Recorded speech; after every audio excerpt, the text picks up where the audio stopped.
Xanım Zeynəbin mövlud gündür bugün. Hamınızı təbrik edirəm Həzrət Zeynəbin mövludu münasibəti ilə. Gün hələ qarşıdadır. Mən sizə tövsiyə edirəm ki, 2 rükət xanım Zeynəbə namaz hədiyyə eləyin və hacətlərinizi istəyin. Alimlərdən birindən elə dünən gördüm. Deyir ki, ən çətin hacətlərimiz ki, nə qədər vurnuxursuz həll olunmur, xanım Zeynəbə and verəndə Allah keçmir o anddan. Yəni 2 rükət namaz qılın və onu Allaha and verin Həzrət Zeynəbə, Allah hacətlərinizi verəcək inşallah. Elə bir xanımdır ki, adını Allah qoyub, özdə Əlinin zinətidir. Zeynu əbih, yəni atasının bəzəyidir, zinətidir. Allah ona adı qoyub və Peyğəmbər görün nə deyib? Buyurub ki, Əleykum ən tuhibbu Zeynəb. Sizə tövsiyə edirəm, vəsiyyət edirəm ki, Zeynəbi sevəsiniz. Zeynəbin məhəbbəti ürəyinizdə olsun. Çünki bu məhəbbət insanı xilas eləyə bilir. Onun haqqında mənim etiqadım budur ki, bu qədər əvvəla danışmaq çox mümkün deyil. Nə qədər danışsaq azdır. İkincisi də etiqadım budur ki, bir neçə adam var ki, ümumiyyətlə məsumlar hamısı qiyamətdə tanınacaq. Bir də Həzrəti Zeynəb var ki, qiyamətdə xüsusi əzəməti onun orada görünəcək.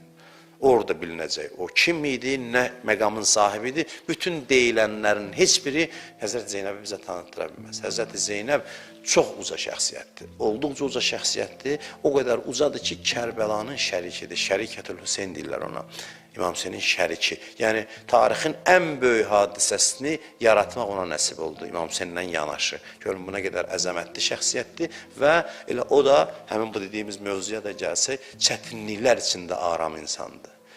Çətinliklər içində müvazinətini itirməyən və mə rəeytu illa cəmila, gözəllikdən başqa bir şey görmədim deyən, bəla yağışının altında bunu deyən insandır ki, ondan bu mövzuda da öyrənəcəklərimiz çoxdur. Vaxt yoxdur ki, ondan danışaq. Heç məlumat da azdır həyat haqqında. Olduqca az məlumatdır. Az, çox az. Nə doğulduğu, yəni Kərbəlaya qədərki müddət haqqında məlumat var, nə Kərbəladan sonraki müddət haqqında. Heç dəfn olunduğu yer çox müəmmalıdır.